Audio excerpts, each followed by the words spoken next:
Everyone, this is Astrid with Kanen Coffee. I've got this rocket Appartamento and it needed a new pump, so replaced the pump and a solenoid valve. Here's the old one, and also I put in a new brew switch. So here's the old brew switch. I'm just going to do a quick test for you. Got this shot all ready. I didn't do a tune-up or anything on the machine, but I did just clean it really well, just on the outside. So the coffee isn't calibrated to the machine, so it might not be a perfect shot, but just to show you that it can pull a good shot.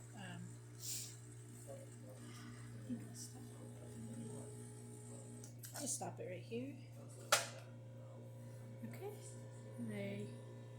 there you go. And we've got steam. And then we've got the hot water.